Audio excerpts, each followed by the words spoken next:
Isaías capítulos 58 al 60. Nos encontramos en unos capítulos donde se pregunta cosas a Dios y Él responde, o simplemente Él da explicaciones hacia preguntas o dudas que tenía el pueblo, además de que Él está diciendo las causas de por qué sucede cada cosa.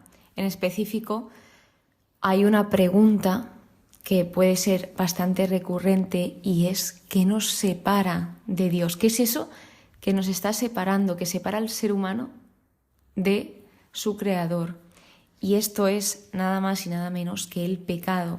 Si nos vamos a su definición en la Real Academia de la Lengua Española, el pecado, fijaos que en su segunda definición dice cosa que se aparta de lo recto y justo, o que falta a lo que es debido.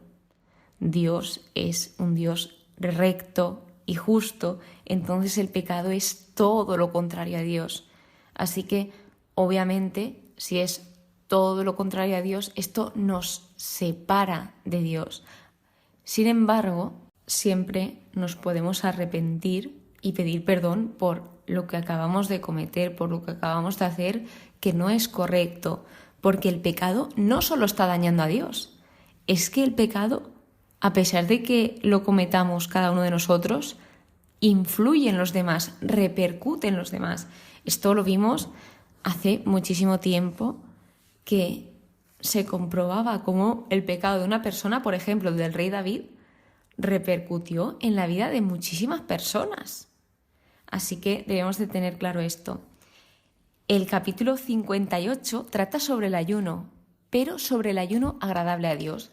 Aquí, pues primero, se está llamando a clamar bien fuerte, a levantar la voz, a denunciar al pueblo su rebeldía, y se nos pone en un escenario donde el pueblo preguntaba que para qué se ayunaba, si Dios no lo veía o para qué se mortificaban, si Dios nos estaba enterando. Así que Dios contesta, Dios no se queda callado, y Dios la respuesta que les da es: ¿por qué ayunáis solo por interés y apremiáis a vuestros sirvientes? Ayunáis entre lítigos y pleitos, repartiendo golpes de malas maneras. No ayunéis como lo hacéis ahora, para hacer oír vuestra voz en lo alto. ¿Creéis que ese es el ayuno que deseo? ¿Que el hombre se humille todo el día, agachado como un junco la cabeza, tumbado en un saco entre ceniza? ¿A eso llamáis ayuno, día grato a Yahvé? Entonces, lo que nos viene a decir con todo esto es que Él sí que les estaba escuchando, Él sí que les estaba viendo cómo ayunaban, pero ellos no realizaban el ayuno correcto, porque a pesar de que estaban ayunando, esto lo estaban haciendo de manera superficial, era una adoración superficial, no lo hacían sincero, lo hacían como un ritual vacío, o sea, sin sentirlo, hacerlo por hacer. Luego, las oraciones que ellos suplicaban en el ayuno eran egoístas, eran malvadas. A pesar de hacer ese ayuno, ellos seguían explotando a sus empleados, seguían oprimiendo a las personas. Entonces, esto es todo lo que desagrada a Dios. No tiene sentido que se haga un ayuno y luego seguir haciendo lo que nos da la gana, o hacer un ayuno por hacer, sin ningún propósito. Entonces, ¿qué sentido tiene que se haga un ayuno si se va a seguir, como comentaba aquí, si ellos seguían oprimiendo a los demás y tratando mal a las personas? Esto sabemos que desagradaba al Señor, porque Dios quiere que tratemos a los demás con respeto, con amor. Así que, ¿cuál es ese ayuno que Dios desea? Pues Él nos lo dice. Él nos dice que el ayuno que Él desea es romper las cadenas injustas, soltar las coyundas del yugo, dejar libres a los maltratados y arrancar todo yugo. Esto es la primera parte, y luego continúa diciendo: compartir tu pan con el hambriento, acoger en tu hogar a los sin techo, vestir a los que veas desnudos y no abandonar a tus semejantes. Es decir, lo he dividido como en dos partes, y esto quiere decir que el estar bien con Dios comienza por detener el mal que hacemos a los demás y continúa con estas 4 últimas líneas que os he leído al hacer cosas amorosas por otras personas.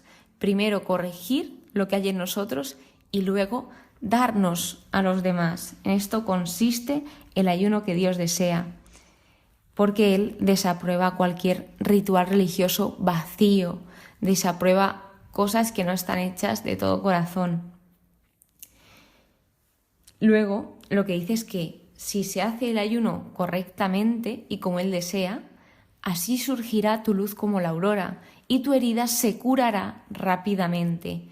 El ayuno tiene muchísimos beneficios porque cuando tú estás dejando de hacer cosas que habitualmente haces, como por ejemplo comer, pues ese tiempo que no dedicas a comer se lo estás dedicando a Dios. Entonces tú, a raíz de privarte de unas cosas, te das cuenta de otras.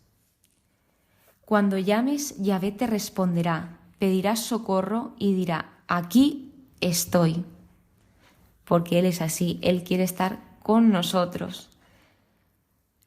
Después dice que si se hace todo esto, también resplandecerá en las tinieblas tu luz. Es decir, que al arrepentirse, Dios está prometiendo bendición a esa persona que se arrepiente. Y Dios te guiará, te saciará, reconstruirás, llamarán, repoblarás, dará vigor a tu cuerpo. Es decir, te está diciendo que Dios te está proponiendo, te está llevando a una vida guiada, a una vida saciada, satisfecha. Y aquí algo interesante es que descubrí que eran los pecados de comisión y omisión, porque yo sabía, hasta el día de hoy, sabía los pecados mortales, los veniales y el original, pero no sabía que había tantos tipos de pecado. Y bueno, los pecados de comisión son, pues, por ejemplo, dejar de oprimir a los demás, dejar el dedo amenazador, dejar de hablar de vanidad, son aquellos contrarios a la ley del Señor. Y luego, los pecados de omisión son las cosas que deberíamos haber hecho, pero no las hemos hecho. Quizás se refiere a ese bien que podemos hacer y no hacemos. Entonces, ¿qué es la idea que nos está dejando este fragmento, este capítulo sobre el ayuno?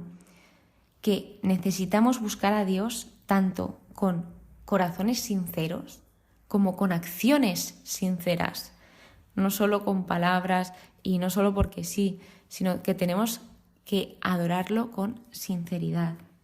Luego también trata el sábado, que era el día santo para los judíos y sigue siendo para los judíos el día santo. Entonces, este es un día donde debían de respetar ese reposo. Así que lo que tiene esto en común es que tanto el ayuno como el sábado son 2 rituales religiosos de no hacer cosas.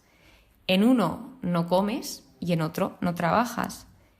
Y lo que nos comentaba el estudio es que lo que no hacemos no es suficiente para justificarnos ante Dios.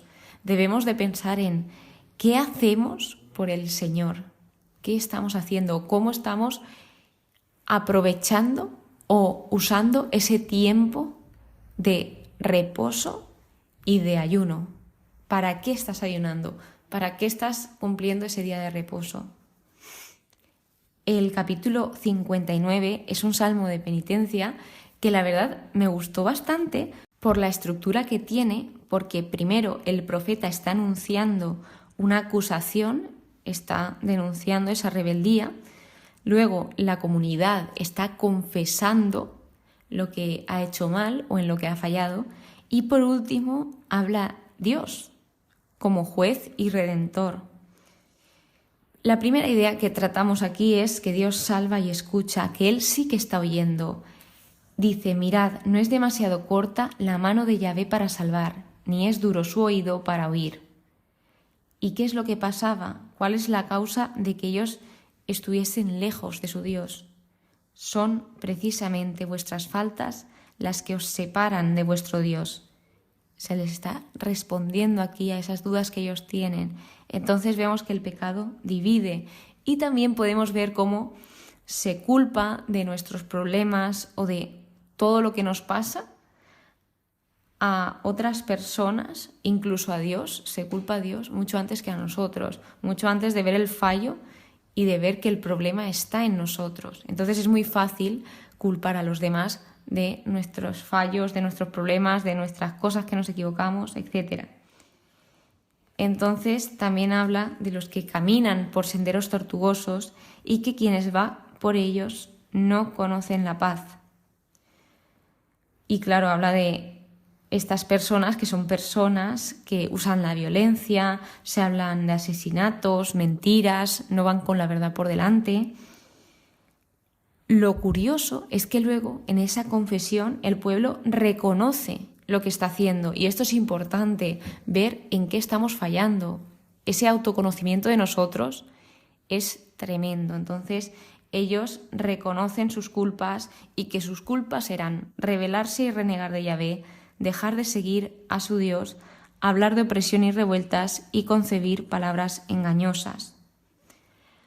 Luego continúa que Dios vio todo lo que estaba sucediendo y le pareció mal que no hubiese derecho, porque Dios, ante todo, es un Dios justo y es un Dios que ama el derecho.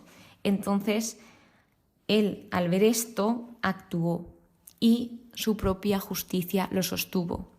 Aquí he de decir que Él, pues cuando vio todo esto, Él esperó un intercesor.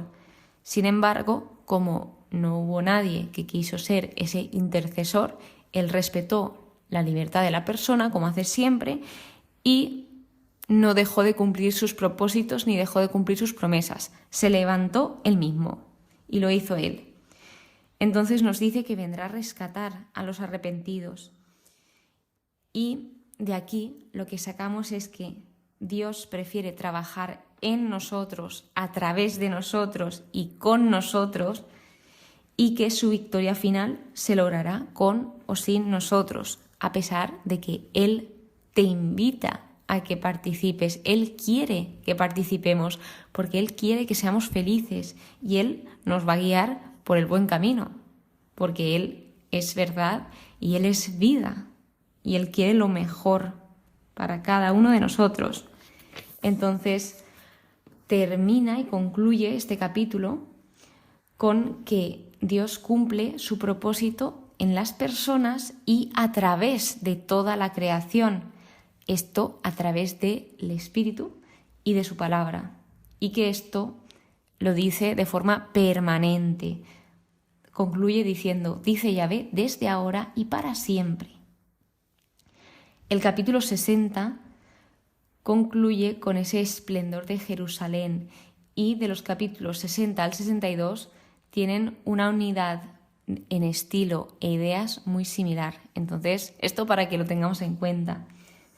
Aquí se encuentra diciendo que vamos a recibir, o que el pueblo de Israel va a recibir esa luz de Dios y luego ellos deberán responder con el servicio, deberán responder levantándose, brillando, resplandeciendo.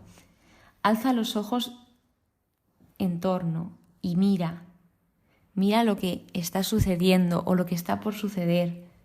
Al verlo te pondrás radiante, tu corazón se ensanchará estremecido. Dios en este capítulo se encuentra agradeciendo y lo vemos en el versículo 7. Versículo 10. Es cierto que te herí encolerizado, pero con amor me compadezco, porque Dios todo lo hace con y por amor. Él lo que hará es tomar lo viejo y lo reemplazará con cosas muchísimo, pero muchísimo mejores. Y hará determinadas cosas para que los demás lo conozcan, para que no se quede nadie sin conocerle y para que sepan que Él es Dios. Además, cambia los nombres a Jerusalén, da nuevos nombres.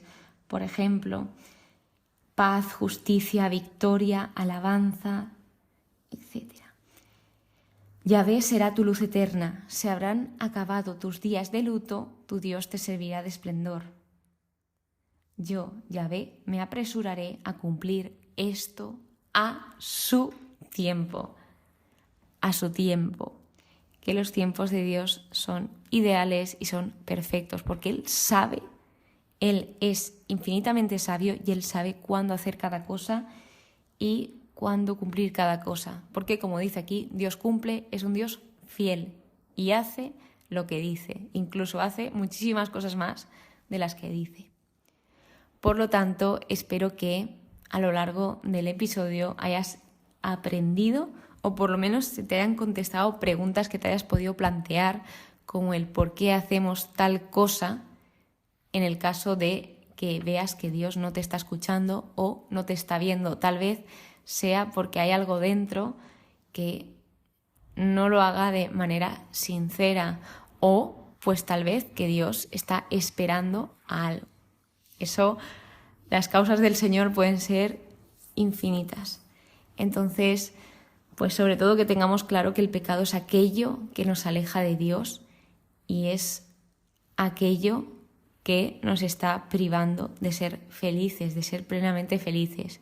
Entonces no olvidemos que siempre está esa confesión, ese arrepentimiento para volver al Señor, porque Él es infinitamente y extremadamente misericordioso. Que no se nos olvide que Dios nos ama. Muchísimas gracias por estar aquí, muchísimas gracias por escucharme. Espero que pases muy, pero que muy buen día y que Dios te bendiga.